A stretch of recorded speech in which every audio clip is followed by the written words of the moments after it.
Hello. Yes. Welcome Happy to May. Exactly. We're just a minute early here, but waiting for you all to join us. We have so much to talk about today, and we have had so many questions. So we're going to jump in pretty quickly as soon as the big hand goes on the 12. At noon, we're ready, so we're just going to dive in. Yeah, and we had so many things going on in April that it just wasn't possible on April 1st. But we've got tons of content today. Yeah, so thanks. Looking forward to those of sharing you who emailed saying, where were you in April? You didn't miss anything. It was just something else. So anyway, people have joined us now. So we're going to get going today with the topic of batting and texture. And it's noon already, so we can get going pretty quickly. But, hello from Rhode Island. Great. So it's always helpful to know that somebody can see us. So one of the things that, in Virginia, hi, fellow Virginian. One of the things that we're excited about, as always, with the first Quilts First is our new palette of the month. Yes. So we didn't want to do things that were just kind of predictably seasonal, but have them be things that will work year-round in your homes. And for those of you who haven't seen the palette of the month before, what we're doing is assembling 10 solids from the Benetech's Superior Solids line each month to be, as Week said, not to be kind of cliched seasonal, but rather to give you inspiration. And so do you want to reveal? It just went live on our website. So this is Songbird. We're so excited about this palette because I think what's really nice about this palette is it was definitely inspired by the songbirds of spring for sure. But what I like about it is that it's not pastel-y. It's colorful without being rainbow, and it's not pastel, but it has a nice combination of two neutrals, some lights, some darks, but really a nice range of color that's not a rainbow. Right, and by neutral, these aren't just grays or browns. It's kind of a desaturated. Right, like there's this really beautiful gray. That kind of, and this kind of olive tan is just really beautiful. a fantastic palette. So inspired by the colorings of America's songbirds, and we have them up on our website, and I hope that you will make something beautiful with our songbird. And you can see on the site we have January, February, March, April, May, and then on the back we always have what colors they are in case you're interested in ordering yardage or you want to try to find them locally at your local quilt shop. Yeah, that works too. So Songbird it's May. The palette of the month. And great. It's live on the website. Great to see everyone joining from all over, Pam, even down the street. Oregon, Canada. Yes, we live just outside of the city of Chicago, but we had great excitement as a lynx has been spotted nearby. Near our town, like 1 mile from the Chicago limits. We haven't seen it, but no, but apparently the health department is monitoring it, multiple sightings. So, I'm so glad, Carmen, you like the new palette. I'm really excited about it. I think it's going to be so. Carmen, I wish you classic. I wish you could be here with us when we pick the palette because we have a whole wall of solids, and we've decided it's going to be 10 each month, and we both have opinions. So usually one of us takes the lead each month, and then the other kind of adds to it, takes away. I'll say this is the first month where I think Weeks put out 10. I'm like, done. I love that palette. I don't think either of us changed any of it. And Helen, we did say it's the Benetech Superior Solids, which we've been working with for a couple, how long has it been? They came out. Since they came out. Yeah, a couple of years ago. And what I love about them is the hand is just fantastic. They're great to sew with. The only disadvantage is their palette is limited to 100 colors, which sounds like a lot. And it is a lot, but we like them so much, we'd love to have 200. And we like them so much more than Kona. They don't get me ravel. going. They're just a nicer feeling. The quality is fantastic. So I'm really glad you like them. The other thing is we're trying to make sure that the palettes are different each month. Yeah, so they're you not don't feel like, overlapping. well, I've already got that, from 3 other palettes. And it's not that you're necessarily collecting these. It's more that one of them may just resonate with you and you'll think, I can really use that in a project. I see that. So, but last month we had a much more saturated palette that was very, it was a prism. And so this is a nice change. So Yes. shall we get to, we've got so much to cover today. So much to cover. Okay, so I'm actually going to save this one for later, but let's start. She's got the list. Yes, a list, and add questions as if I'm not, if there's something we haven't covered yet, feel free to add questions about batting and texture in the comments section. She prepared, I think, 15 questions ahead of Yes. time that we got on social media. Yep. So should we start by telling everyone where this came from? Yeah, go ahead. So when our most recent issue of Modern Quilts Illustrated, issue 15, we decided that we wanted to have information on batting because we were asked so often. So we did a spread on our favorite battings and also have a bit on the back. And I want to start with a disclaimer that we use exclusively Quilter's Dream batting. And we have no financial arrangement with them. We don't even sell it. They didn't ask us to do They didn't this. ask us to do it. We don't even sell it on our website. We just love it, and we've been using it for 20 years. They are one of the smallest batting manufacturers. There's some enormous companies. They're a smaller company. They're in Virginia. Their cottons are U.S. cottons. And what I love about it is for 20 years, we order these giant, 100-foot rolls. 100-inch? No, foot. They're feet. 100 feet. The length of the batting. They're like they're about 92 inches wide. Yeah, but they're not and 100 feet. 100 feet long. Yeah. the rolls. Once you unroll them, Yeah, and they, in all the years, I've never had a flaw in any of the batting, and their customer service is great. So we're not making a penny from it. We just, we don't ever want to promote something that we don't believe in. And the thing is, and I feel like it's important to just state, because you might not be realize that you can't find this in publications that have advertising. Oh, unbiased information. You can't find unbiased information because, they're trying not to alienate potential ad people. So we feel like because our publications don't have any ads and we're not beholden to anybody, that we can tell you the kind of unvarnished truth about batting. And we like to be positive in general. So usually if there are things that we don't like, we're not going to write an article to badmouth it, but rather we'll give you the positive alternative. Right. And we also know that just because we love this doesn't mean there are problems with other batting. If you found something you like that you can get locally that's worked for you, that's great. So this is just sharing our experience. And although I do think that they are the best batting I love it. Available, period. We get swag. So back in our storage room, there are a bunch of battings from other manufacturers. Oh, yeah. They're just sitting on a shelf, and I haven't used them because they're just not as nice. And I feel like I've spent hours making a quilt. We'll spend just hours putting it together. Days. Why would I take a risk with a batting that I don't have a good feeling about? So that's my approach. The other thing is, this is an old sample book, but you probably don't see at your local quilt shop all of the options that they have. So, for example, they have 4 different lofts of their Dream cotton. Some of them are like the thickness of felt. I mean, really, really dense, heavy. There's like black polyester that, I can't imagine. They're doing a black quilt. They're very... Yeah, but they have like different lofts of poly. They have poly cotton blends.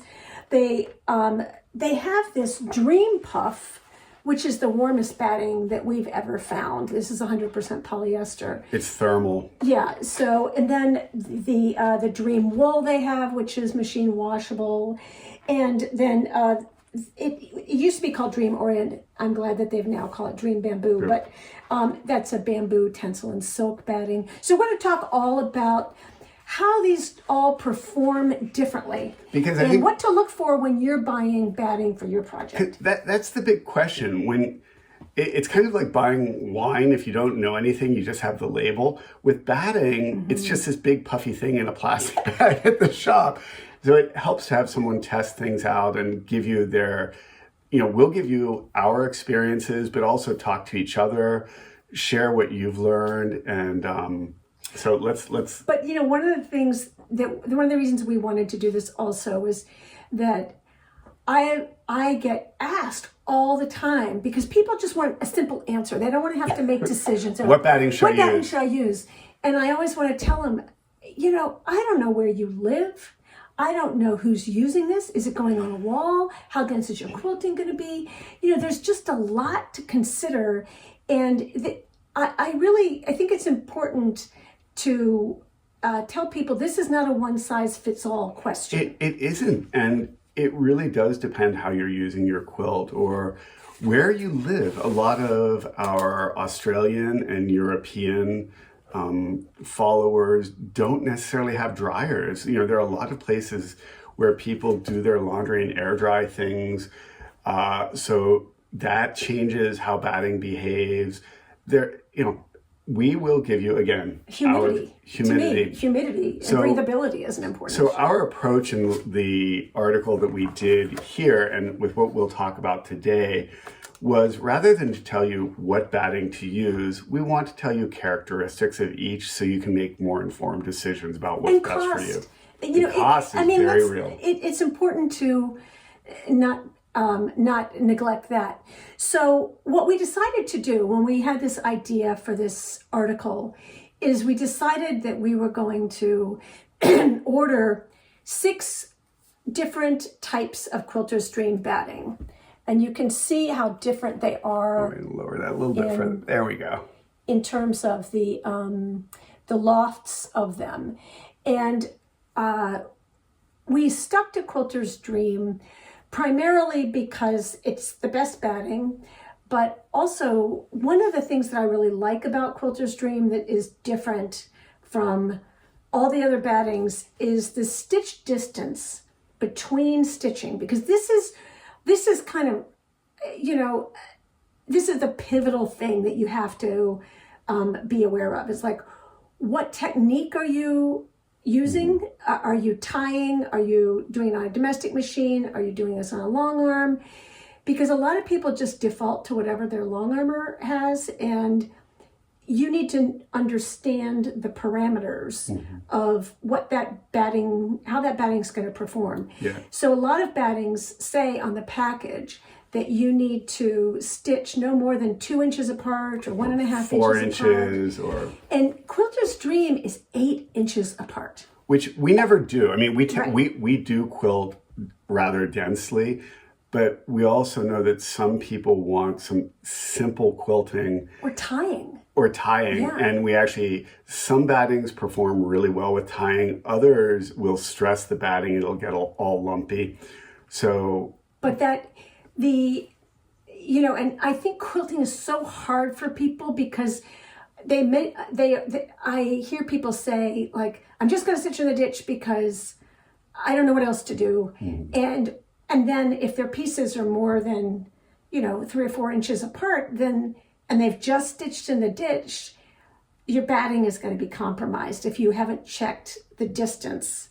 It would be fine with any of the Quilters Dream. But that's why we chose Quilters Dream as opposed to some of the lower end battings, is because you can stitch farther apart and they're more stable and predictable batting. And the other reason personally is we picked 6 that we've used many times. Yeah.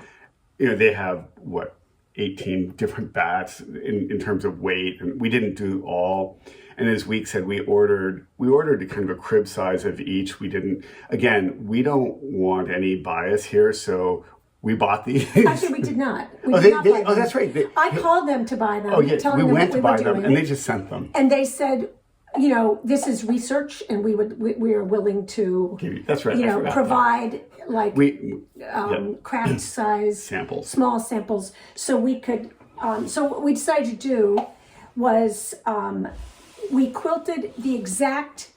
We took each of these battings. And they're ranging. And you can see how different they look there. So this super puffy one, this is the Dream Wool, which is a merino wool blend that is very light. And the thinnest is their lightest weight, 100% cotton.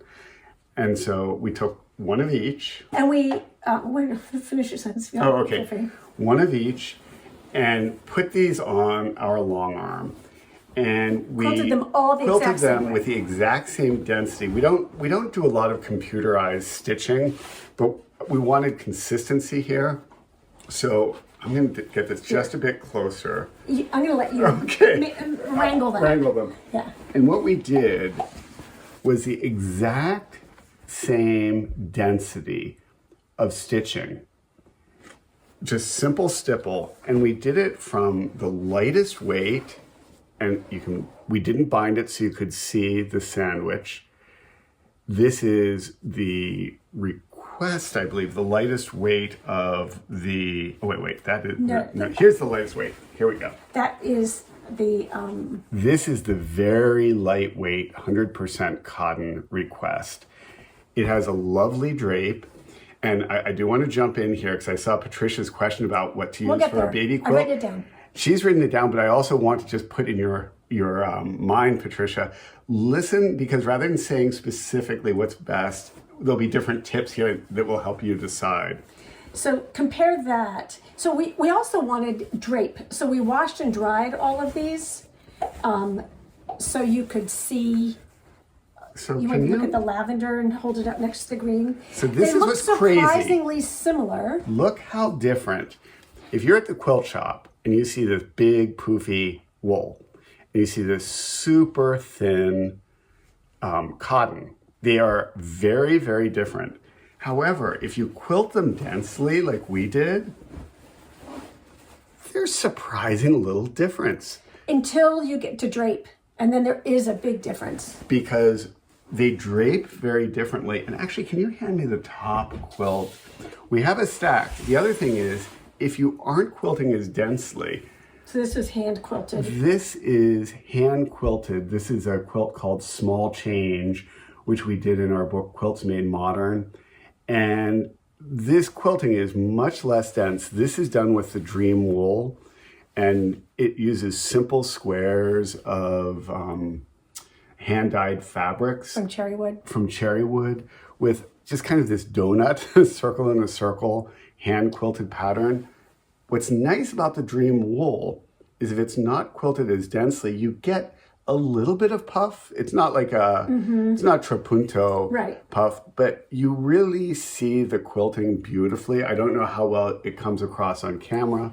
Can you hold it up a little bit more? There we go. I was trying to get shadow. Oh, there we go. And I hand quilted this, and the hand quilting with the Dream Wool was lovely. Oh my gosh, it goes right through it. You know, the thing that I will say is that it's better with the big stitch than if you're a scooper.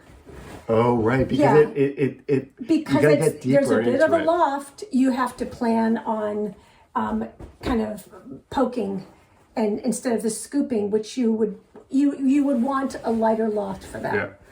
And even here, if you look at the Dream Wool densely quilted, you can see it still has, it has a nice texture, and it is, the poofiness also relates to a major, major issue, which is how much does it pull the quilt in? Because if you start with a really thin even cotton, before washing, quilting this and quilting this, you will get a different. It's hard to call it shrinkage because it's not. It's not the fiber shrinking. It does shrink because the loft takes up more space. The valley is kind of pulling in, so the whole quilt really goes in. And this is something that we talk about a lot. If batting tends, if you're going to wash and dry it, it will shrink unless it's polyester. Polyester still will get smaller with the quilting. Everything will because it pulls it in.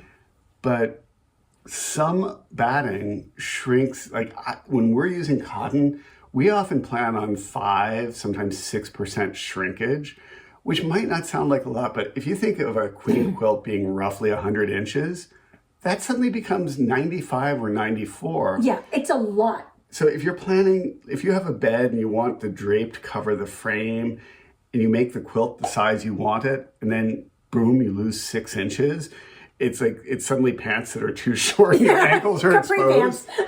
So when we're doing quilts for our bed or private commissions, we always figure out what's the finished size.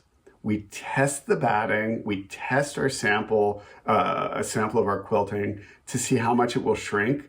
And then we work backwards with the math and make the quilt that much bigger. Yeah. If it's a if it's a napping quilt that we're going to curl up with, we just make it. We don't care about the size. I would also just put in a plug right here for having a very discerning eye when it comes to those charts about bed size, quilts for beds, because mattress sizes have changed dramatically in the last 10 years. Oh, and then gosh. The mattress topper. And I see people in some of the quilting groups that I'm in talking about sizes for queen quilts. And I'm thinking that was when mattresses were 6, 8 inches thick, And- you know, and so if you're making a queen quilt or a king quilt that's going to be on a bed and you want it to fit, measure the drop from the mattress top down, figure out how you're making the bed. Are you tucking it in? Is it draping? Is there a box spring? And that's how we do custom work, because you do not want to go to all that trouble and have a quilt not fit. Yeah. And we've done custom quilts for people with 4-poster beds, and we've done some that have basically corner cutouts, so it drapes around the posts and it comes back together. And we actually design it so when it drapes, the design comes back together. You've got to calculate all that ahead of time. Well, most people probably aren't doing that. But it's a fun thing for me. I like math. Yeah. But anyway, let's get into... So the whole idea of all of these was that we wanted to see the drape and the drape and all of the performance characteristics are in that spread on Modern Quilts in Modern Quilt Studio, Modern Quilts Illustrated 15. And so and it has a little bit about drape in there as well. Explaining the drape, because they really drape differently. And I was going to let's just jump into the questions, because we have so many, and I'm sure it'll take up the rest of our time. If you have more questions, feel free to add them in the chat and we'll get to them. I'm adding them to my list as you put them in there. Yeah. But one of the first questions that came in was, what should you use for batting when the quilt top is light colored fabrics and the backing is dark colored fabrics? And my answer, I'll be interested to see what you say with that. My answer would probably be to use a higher loft, whether it's cotton or polyester or a blend, a thicker loft, just because you're going to get less light reflecting. I think that's really important. There are, when people are dealing with light quilts, there's always the question also, do I use a bleached white batting or do I use a natural batting? For instance, Quilter's Dream does their cottons in both. We don't totally agree on this. I think part of it is that you have to test with your quilt, because part of it has to do with your seams. But they can't do that because they're in they're in a store and they have to make a decision. It's tough. know? And the problem is you don't ever know exactly how it will behave until you try it. I agree with Weeks, though. If there's a dark and a light, getting them as far apart as possible with a thicker bat really does make sense. Let's put it this way. I would not use a wool, because even though it's got a high light loft, goes right through it. Basically, it's kind of like sheerness and clothing. You want something that's going to be pretty, like this thin cotton. No. You could see the value difference, behind it. Yeah. Even here, if I put it, I don't know if you can tell on camera, but the difference here in person, I can actually see this bluish lavender through it. Yeah. Whereas they're thicker weight, you can't. Yeah, so a heavier loft would be what I would go Heavier through. loft, yeah. Okay, and then someone asked if you need batting if you're backing a quilt with Cuddle Fabric. Okay, so this is, we have done this. We've used batting, and I'll get to our sample in a second. But one of the things that I've always thought it was necessary, because I was worried about the Cuddle Fabric getting poked through to the front, but I had never experienced that because I had never risked it. And I saw a post yesterday from somebody who had quilted without batting, and then the fibers from the back were getting pulled, the Cuddle Fabric were getting pulled through to the front and leaving, which is also an indication that there was probably a burr on the needle. It could be, or it could be many things, but it also just could be that the Cuddle Fabric was shedding to the front. So you can explain this. What issue did we have this in? Maybe like the first or second issue. This is like 10 years old. This is a fabric we designed long ago, and this has 2007. The lovely Cuddle Fabric. Now, if you think about, most of the time, this Cuddle Fabric is something you use to keep warm. We live in Chicago. We put the Dream Puff thermal batting in here. And I say, wait, she'll tell. Okay, I'll. There was a major pushback when I said I was going to put Cuddle Fabric on the back of a whole cloth quilt with the Dream Puff, which is this super poofy. As they say, warm. It's 1.5 times the warmth of down. So, and Bill was all like, I'm not having that. I'm like a cotton guy. I'm like, yeah, it sounds all synthetic. And so I said, fine, I will be warm under this whole cloth quilt that it's a really utilitarian. Yeah, just whole cloth, one big. Watching Netflix, the dog's on it, the whole deal. And sure enough, as soon as I made it, Bill was constantly stealing it. Constantly. And we had to make a second one for him. And then Sophie grew up and she started stealing it. Now we have. And now she has her own. We have numerous. I think we have 4 different ones. But this has been washed dozens and dozens of times, and we haven't had any problems washing it. But even with the Dream Puff, it has a nice drape. Oh, that's a great drape. Yeah, and the Cuddle Cloth. So this is really super warm. But I would suggest you have at the very least a layer of poly between the two, just as a barrier. I agree, and I also think Cuddle Cloth sheds like crazy. It's awful to work with. When you do work with it, have your vacuum handy, and definitely change your needle before you start, because it's much more susceptible. The microfibers in it are much more susceptible to getting snagged. So I always put a fresh needle in. Needles aren't that expensive. Fresh needle before you start working with it. And then Doris's question I want to get to, I'm going to get to the other ones too, but the question about washable wool and polyester having problems with bearding. Okay, so this is a perfect example. This is hand quilted with wool with all seams pressed open, and it's been washed and dried countless times. We actually air dried this one. No bearding whatsoever, even with the seams pressed open.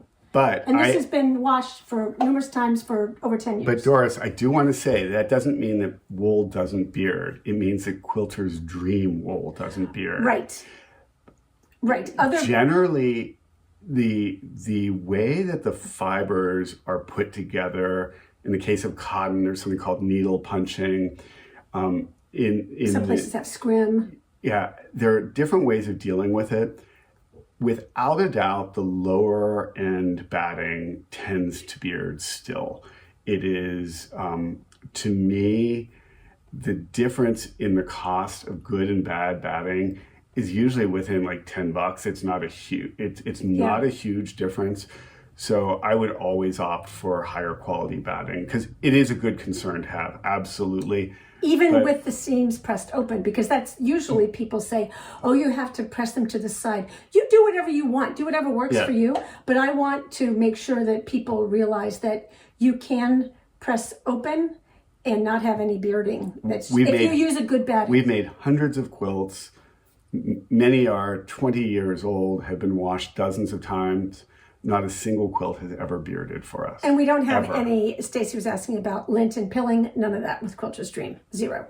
Oh, so no, I mean, if you're long arming. No, she's saying like, are you having pilling on the front? Oh, no. The only thing is if you're using their 100% wool, or I'm sorry, their 100% cotton, you will absolutely get more cotton in your bobbin race while you're quilting, and you'll want to make sure to clean the bobbin race really thoroughly every time you change the bobbin.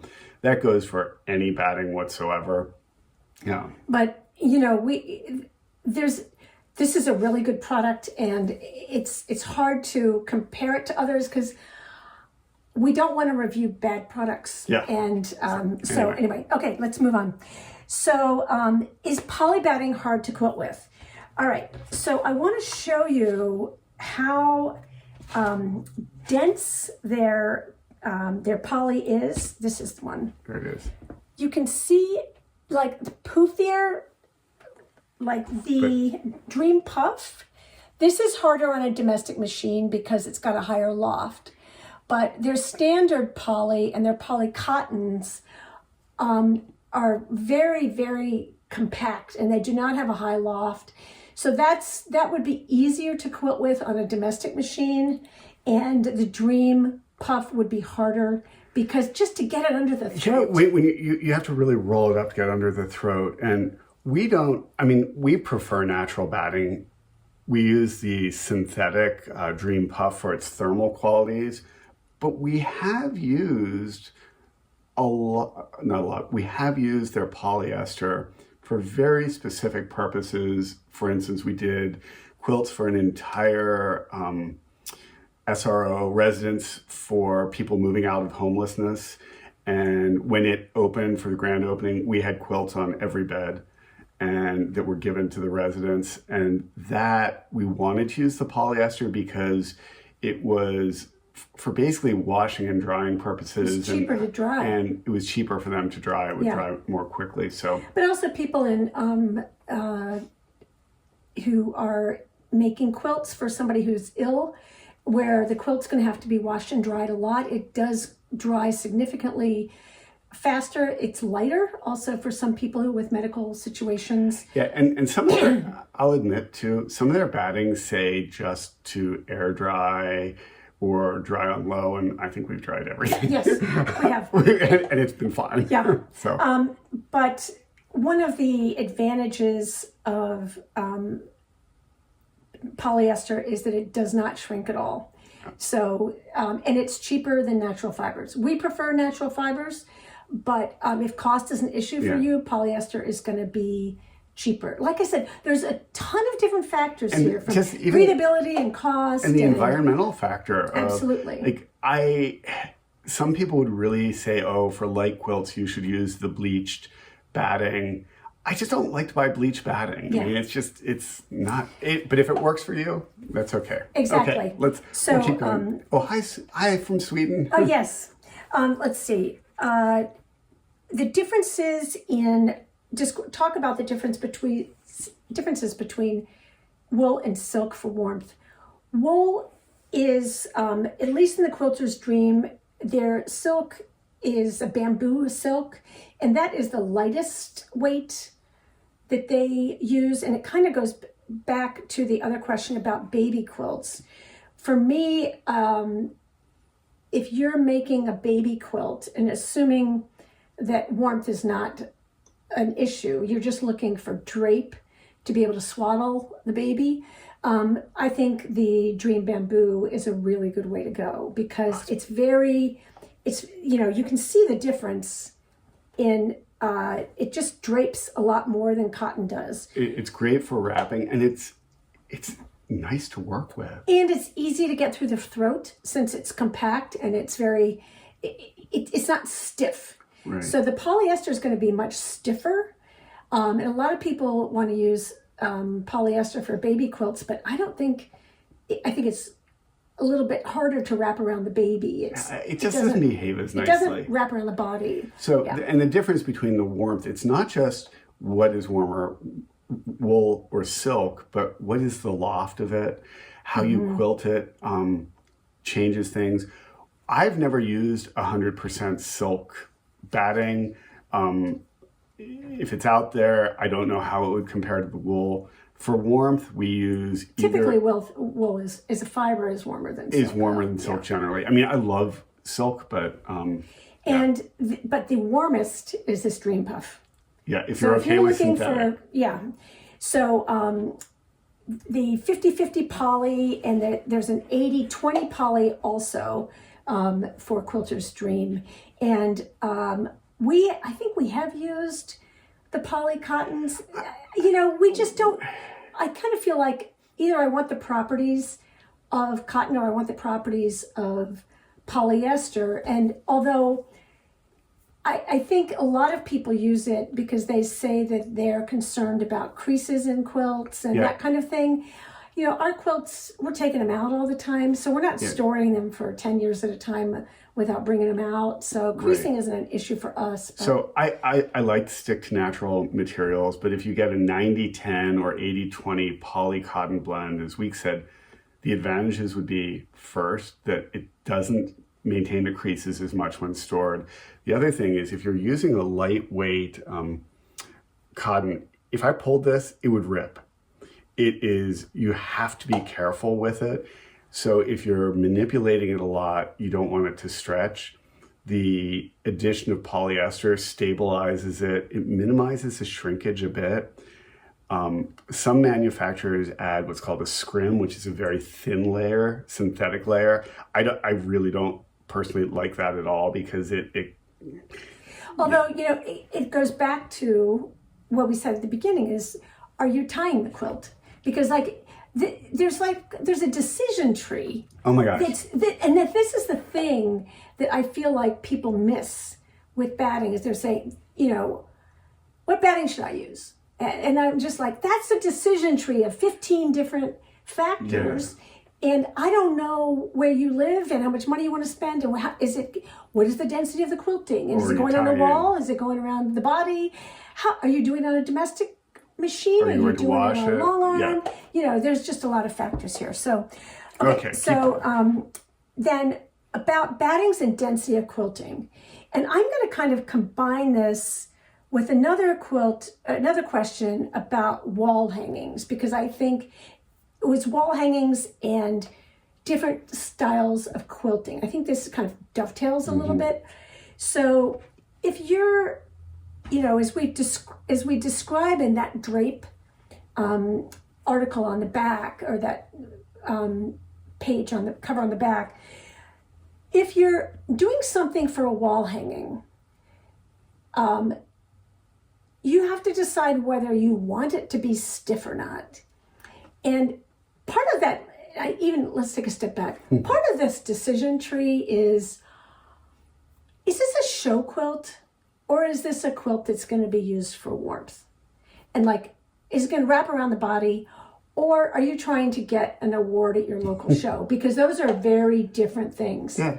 And that matchstick quilting is really unpleasant as a throw. Not everyone knows what that is. So there's been a long trend in, especially in modern quilting, of what's called matchstick quilting, where it is quilted the distance of a matchstick apart. We're talking like 1/8 of an inch. And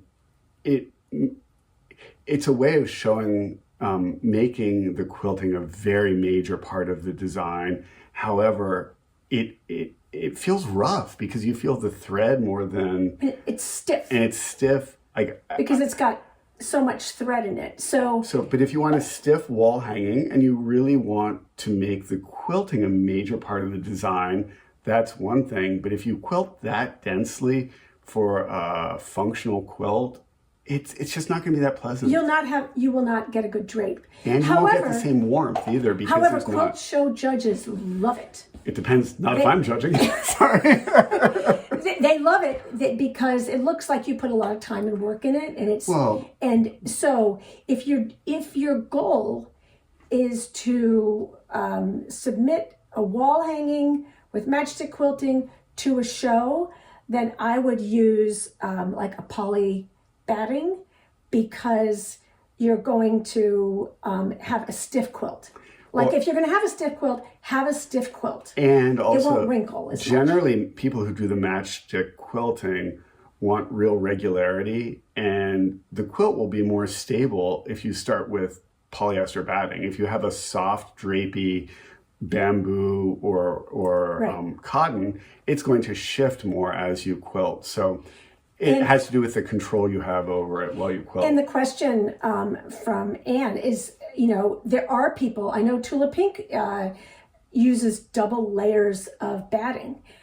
However, as somebody, we've done a lot of custom work for interior designers, and I've woken up in the middle of the night when we've used the absolute heaviest weight of cotton and thought, for a bunch of king size quilts, we did like 17 queen and king size quilts with the heaviest layer of cotton. And I woke up in the middle of the night and I'm like, is that going to be okay at a standard household machine? Like a washing machine? I mean, that was like oh my gosh, did we think that through? And because but we tested it. It was okay. It was okay. But if let's say you have a queen size bed or a king size bed, and you decide to put 2 layers of the densest, because you want the quilting to show, and you're going to do this matchstick quilting and everything, and you have an apartment size, one of those top and bottom stackable. You're never going to be able to wash it. You'll have to take it to you're going to have to go to a laundromat for that. So, again, that's part of this decision tree. If you double up those battings, you're pretty much putting 2 quilts together in a washing machine. And that's not And this double layer batting trend also, I think, taking a step back and saying, why are you doing that? If you're trying to show off the quilting, would it be better achieved by controlling the washing and drying and the shrinkage? What is it you're after? Or just getting a heavier loft. So the heavy loft, I don't have it here. The super heavy loft. I mean, it is, as Week said, it feels like felt. Can you get it close? It's super thick. And I want to compare, see if you can see there. Yeah. I don't know if you can see the thin one at the top and the thick one at the bottom. Dramatically different. And we've used it, we've never used it for ourselves. We've used it, the commission that Weeks mentioned. We've also had, I think, 3 commissions that were acoustic in nature. We had a couple who were both hard of hearing, who entertained a lot, and they had a grand ballroom in their house. And with their hearing aids, it made entertaining difficult. And we did, was it 5 quilts? One long wall of the ballroom. We did a series of 5 quilts that all kind of visually related to each other. And we did them with the thickest cotton batting. And they acted not just as the art for the ballroom, but as acoustical tiles. And we also did a New York City loft that had 14-foot ceilings, but brick walls. And when the owners moved in, they were kind of shocked, surprised, that sound was bouncing everywhere. And they had already commissioned us to do bed quilts. And they said, can you do something for the walls? And then we did, wasn't there a couple in New Mexico or whatever that had... I thought we did something for acoustical. I know we did a third. Yeah. So at any rate, but if you're going to do super, on this decision tree, and we're not trying to make it sound more complicated, but there's a lot of factors to think about. Also, the size of the pieces of the quilt. So if you're making a quilt with a ton of little teeny tiny pieces, and you're doing matchstick quilting, it's going to get even more stiff. So like I said, stiff is good if you're submitting it to a show, you're shipping it rolled. That's actually desirable, but not so much for the human body. Yeah. And I'm going to just quickly jump out. I see Stacy, you had a quick question. Quilter's Dream does not have a 50-50 cotton poly. I believe right now they have a 90-10 and an 80-20. Oh, I thought it was... This is old. I thought it was... I think I'd have to double check. 70-30 and 80-20. We'll have to look. You'll have to check. Yeah. But, and they're pretty honest about the benefits of each. Which one we tested. I believe we use the 80-20. 80-20, yeah. But I'm almost sure there's a 90-10 that they have now. I think it's too. a 70-30. They may have both. Yeah. Anyway, let's get on. We've got all these questions. Next question. Let's see. Oh, okay. This was from Judy Tucker, who cracked me up. She said, why do packages of batting mention pre-washing? Ain't nobody got the time for that. I'm with you, Judy. I'm with you. However, I have seen that people do this. I don't know why they do it. It's not necessary. If you're giving a quilt to a baby, wash the finished quilt, because things happen while you're making it, and you want to get all that off. So we never pre-wash batting. There is no need to pre-wash batting unless the package says so. And even then, like, we pre-wash all our fabric. We wash and dry all the quilts we make, but we never pre-wash the batting. Yes. Okay, let's see. Somebody, she was asking about, likes cotton, but it's not as warm as wool, but wool is too expensive, so the recommendation for warm batting, and that would be the Dream Puff. I would go with the Quilter's Dream Puff. If you're not doing this on a domestic machine, otherwise... Actually, on a domestic machine, if the quilt's not... A queen-size quilt will get bulky without a doubt, but not all domestic machines are the same. It depends on how deep your throat is. And how big the quilt is. And how big the quilt is, and how physical you want your quilting to be, because, it's just, those are all factors. But because of the loft of anything that's warm, it's going to be also and a little more cumbersome to work with. It's just the nature of anything warm, is you need a bit of puff for it. So another quilter asked, is there a right and wrong side of batting? And the answer is only if it's fusible. Yeah. So if it's fusible, you want to pay attention to that. And that leads to the next question about fusible batting. And I'm going to let you talk about that. So we rarely ever use fusible batting. Have only once?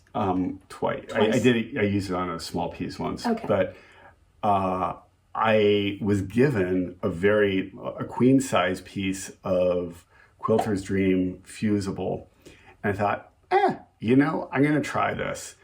And even though we have a long arm, I was curious. I thought, I want to know. I want to be able to talk about this, because I didn't know, is it like a permanent adhesive? Is it a nightmare? And it was just lightly tacky.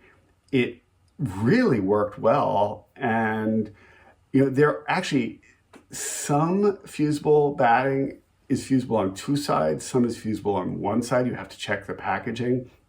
I was pleasantly surprised. I think it never caught needles in any way. When I was quilting, I had no sense that it was a fusible batting, but it did hold everything in place. So the reason I would consider using it is if, like, we've done a couple quilts with pillowcase binding. I looked on the Quilter's Dream website. It's 30 weeks. Oh, Kimberly. Okay, yes. She scores. Yes, thank you. Oh, Kimberly, keep looking. Maybe there's a 90-10 there too. So the FAF 720, I don't know exactly. Oh, I don't know the depth of that one. I just know that I love FAF. So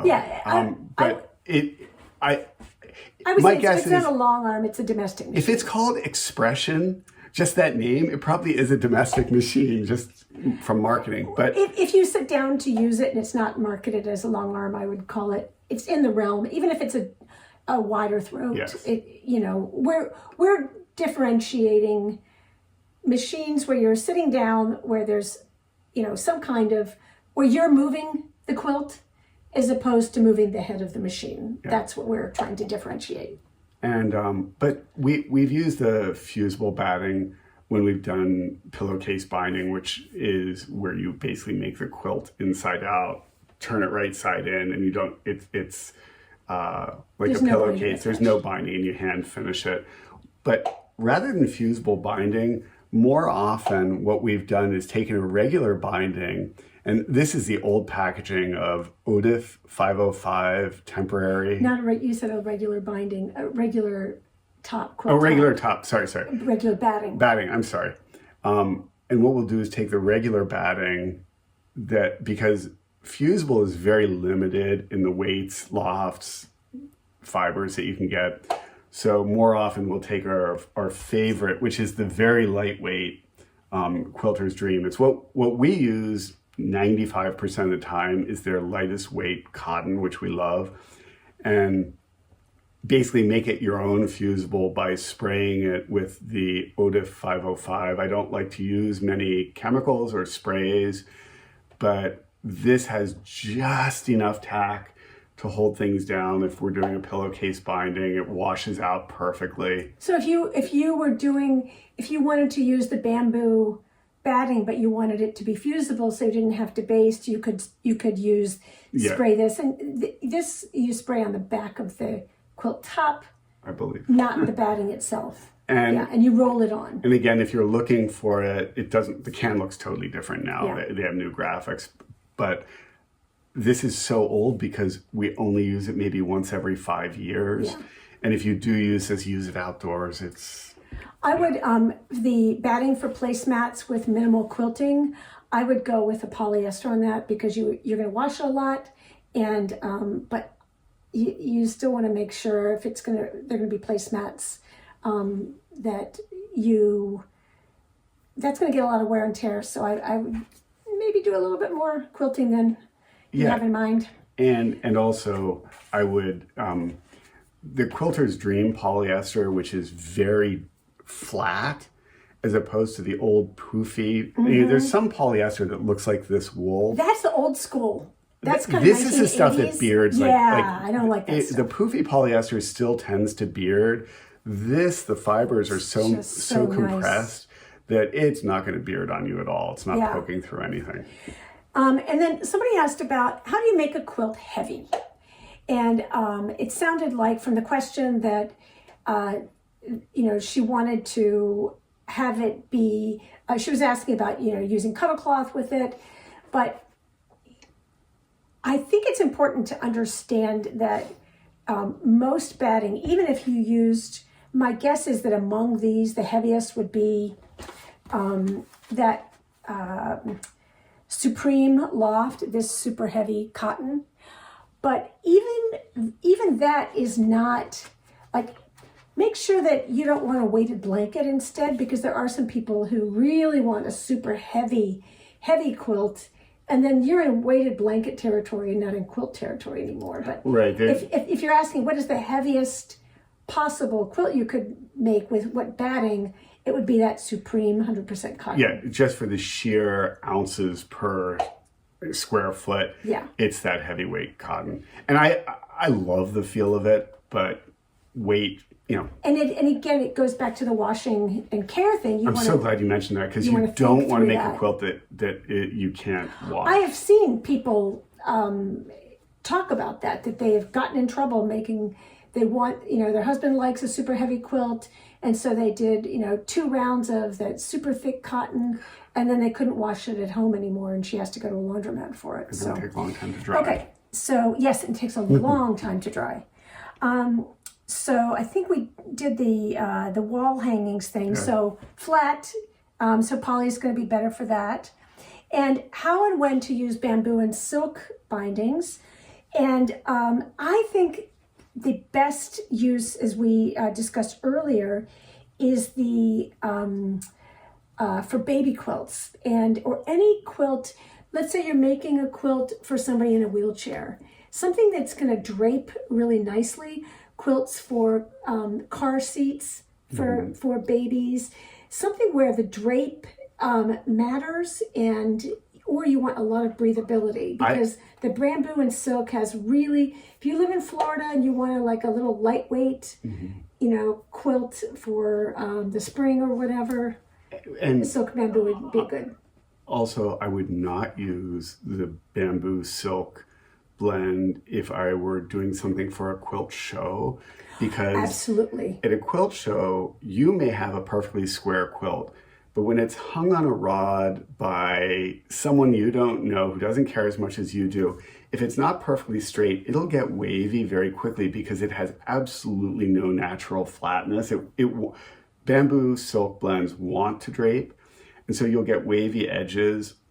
If you want something to look great on the wall, whether it's at your home or in a show, and you know it's going to be on the wall, as we said earlier, the polyester is naturally very flat, Yeah. and be well suited to that. Yes, Doris, you're so right. Because about the poly or the bamboo silk being good for garments, I actually have on my to-do list to make a quilted jacket using this, because I think it's so. The only other time I made a quilted garment, I used poly and it was too stiff. It didn't look good. No, I ended up giving it away because it was just too stiff. Didn't work. But I think that the bamboo silk would be ideal for all those, the raging quilted jackets that are for right now. So that's a good one to go. To jump back in also, Mary Lou, you asked about, do we spray based if we're quilting on a domestic machine? We don't. A lot of people do, and it would work well. Again, my feeling is I always want to avoid as many chemicals as possible. And we're lucky that our studio has a flat wood floor, so it's easy to spread out the backing, the batting, and the top, and just quickly scoop based. Because there's no carpet to get caught in. So I actually don't mind basting. Many people hate basting. But for just... I did use it on our Hello Baby quilt on our YouTube channel. We used the Oda 505 for a baby quilt that was being quilted, that I quilted on a domestic machine. It was a French pillowcase binding Yeah, that's technique. why. Yeah. But if it's not a French pillowcase binding technique, I would just baste. But that's, again, a personal preference. And I also want to address Janet's question about the Dream Puff says it can be quilted 10 inches apart. We have not done that. I would absolutely believe it, though, because it has great strength. It's doesn't polyester. tear. The only thing that I'm a little dubious on is Quilter's Dream. Their lightest weight cotton, I think they say, can handle quilting 8 inches apart. Personally, I wouldn't do that because I think there's still too much shifting. I think their heavier weight ones would work. I once had, on our long arm, the 90-inch wide roll was kind of scooping down up to the roller, and one of our cats jumped onto it and the paws went right through it because it was just too much stress in a small area. That was a 10-pound cat with concentrated weight distribution. But the Dream Puff, I would absolutely believe you can do it 10 inches apart. You know, I think one of the things that's really tricky, and this is kind of in the unpopular opinion category, is that it's kind of like with tying too, that when I started quilting, I so wanted tying to work. I just it would solve so many issues. And the times that I've seen tying work really well is where somebody's made a quilt out of wool, and it's thick wool and it lies flat and it doesn't shift around, and it's not going to be washed a lot. Yeah. But tying with quilting cotton, the ties, even if you it kind of goes back to the popular mantra that Bill and I say to each other about a variety of things. Just because you can doesn't mean you should. So if the quilt is going to be permanently on the back of a sofa, and it's not going to be moved, and it's going to be flat, but 10 inches apart can yield a really kind of wrinkly quilt. It can yield a wrinkly quilt, and just because the batting can take it, that doesn't mean it's good for the quilt, because it puts a lot of stress if you have a lot of seams. And like I'm not anti-tying. I think if you're trying to do some sort of group quilt or get kids involved or do something where it's, you want tie many closer together. hands. Don't do 10 inches apart. You know? I think in general, part of our thinking is quilting should be at least as dense as the smallest piece. Exactly. Because let's say you have a quilt made up of 2-inch squares and your quilting is 4 inches apart. You're going to get kind of shadows every 4 inches that are going to dominate the visuals. They will be a more visible layer because they create larger shapes than the actual piecing. So if I have a quilt that's made up of 2-inch pieces, I probably want the quilting to be at least roughly an inch apart. So you don't want the seams stressed too. You don't want seams kind of untethered between the quilting. Now, we both understand that sometimes you don't have that much time. Yeah. But that's our rule of thumb. Yeah, and I think I had a conversation with somebody about this. We posted a controversial graphic about, the point of the graphic was to say, we press seams open, you do whatever works for you. It's like, there's no right way to make things, And somebody was saying like, oh, the seams are stressed if you don't nest them and all this.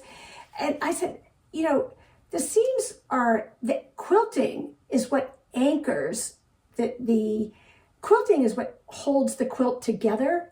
And if the quilt is quilted densely, even if the seams were to come totally open, the fabric's not going anywhere. the structural integrity of the quilt is the quilting. It's not the piecing. You need to have decent piecing, but it's not, the quilting really anchors it. But what I'm saying is there isn't stress on the seam. Right. If you've quilted densely, those seams have no stress on them because they're not moving. And densely being relative. Again, our rule of thumb is quilting should be denser than the average size of the piece, probably. Well, and I think what we have figured out over the years is that there is a sweet spot for drape. Oh, yeah. And there's the 10 inches apart, and then there's the matchstick quilting. And if you're quilting for a nice texture and a nice drape, this is about the density you want. Or actually, can you grab the Alfresco quilt? Yeah. This is about as dense as we would go. Can you see? I'm trying to get the light right so you can see. This is actually somewhat dense. This is like probably a half an inch. This is more like a quarter of an inch. A quarter to a half. But any denser than this, it will get stiff. Hold on, let me see if I can get it a little bit. That's way denser than most people quilt. Yeah. I actually love it because it's our labyrinth pattern. In this case, the fabrics are highly, highly patterned. And if the quilting was too far apart, it'd be harder to see the pattern. So, and I would keep an eye on time. We've got one more question.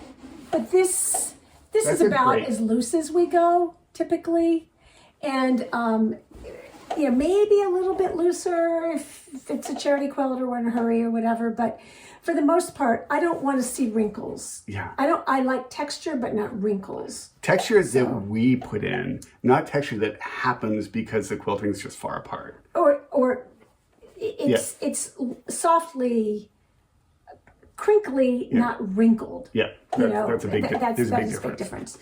Okay, so we have for those of you who missed you had this question. Yeah. We've got one more question here. So someone who is making the reclaimed quilt from issue 12 is using dream wool, and she said that she wants some tips for quilting with wool, and she was worried that the quilting pattern was a little bit too difficult for her, and wanted some kind of alternative options for quilting that quilt.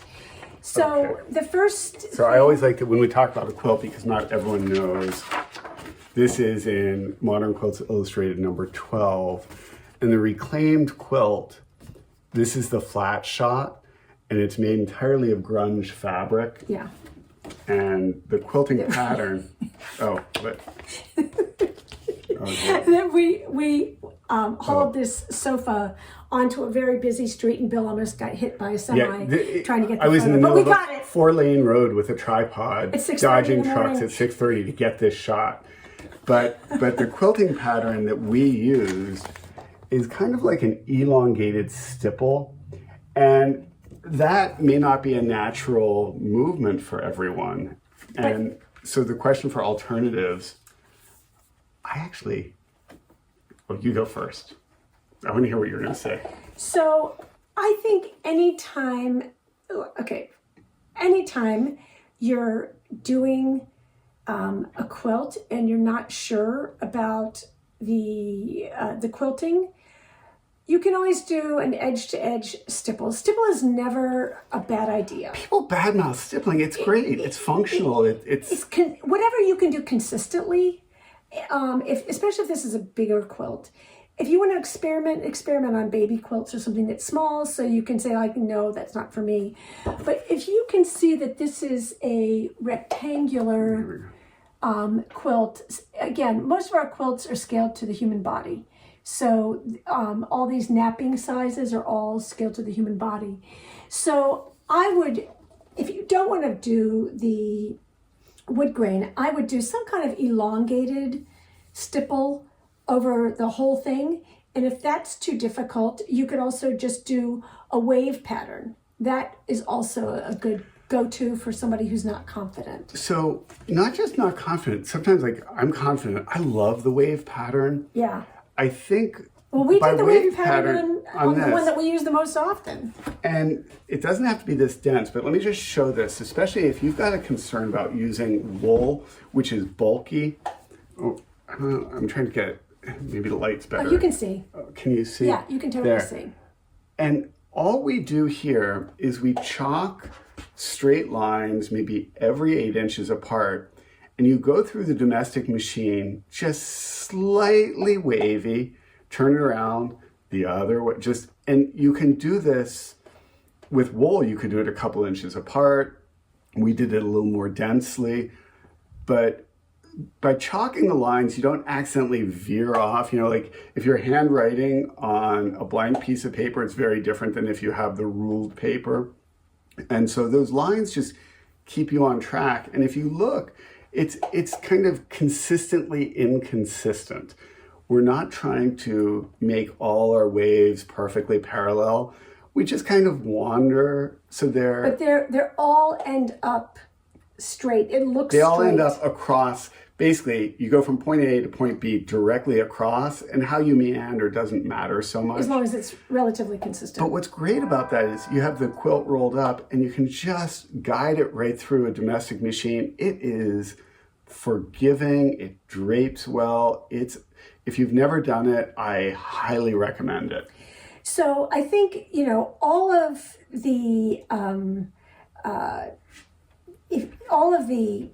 the battings are great, but if you're doing the dream wool, because it's a little bit loftier, I would really try to use some kind of basting method. I would probably not use the OTA 505 but either through pins or hand basting, and I would baste it a little bit more densely than you're maybe accustomed to. Just because it does. Just to compress it.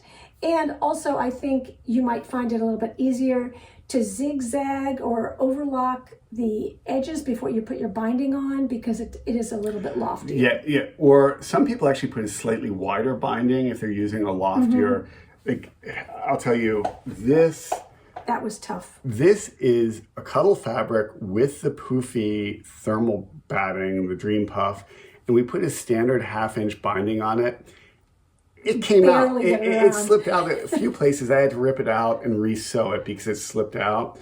I've also done it with a full 1-inch finish binding, which is way easier and more forgiving. Yeah. So anyway, I hope that sharing our experiences is helpful, and I really appreciate that you all kind of give each other tips in the chat as we go along.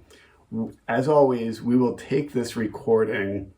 It will be up on Facebook, but for anyone who's either not on Facebook or just wants to see it, we'll put it probably today or tomorrow on our YouTube channel as well. On the YouTube channel, it won't keep the comments, but you'll at least have the video recorded, and it actually will be, it's actually slightly better quality video on the YouTube channel.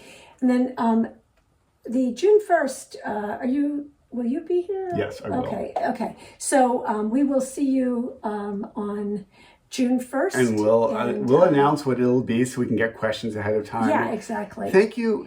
Thank you for joining us. This is actually really nice for us too. It's helpful to know what you want to know about. And we would really appreciate it if you would add in the comments section any topics like this that you'd like us to discuss in future Quilts First, and we will get on it. Yeah, whether it's technical or and design thanks for all of oriented. your kind comments. We have been doing this for a long time, and we have experimented a lot, and we've learned from our mistakes, and it's nice to be able to share it with you. So make your quilting a little bit easier, we hope. So. Oh, and Catherine, do we have a written set of instructions that summarizes the information? All I can say is we have. That's what the article is. Yes. Where is it? It got buried. We do have in Modern Quilts Illustrated 15. We have kind of a synopsis of these different battings. The video is going to have way more than this, but this is a great summary. It's a good reference. I think this is everything you need to make decisions for your quilt. Yeah, we could have written an entire book, but our goal was in 2 pages, can we get you thinking, plus a little bit on the back. Yeah. Can we get you thinking? So that, I'd say that's where Issue you find it, issue 15. Yeah. So many thanks. And happy Sunday, happy May. Take good care of yourselves. good Everybody spring stay to you all. healthy. And we'll look forward to seeing you next month. So we're going to sign off. Take care.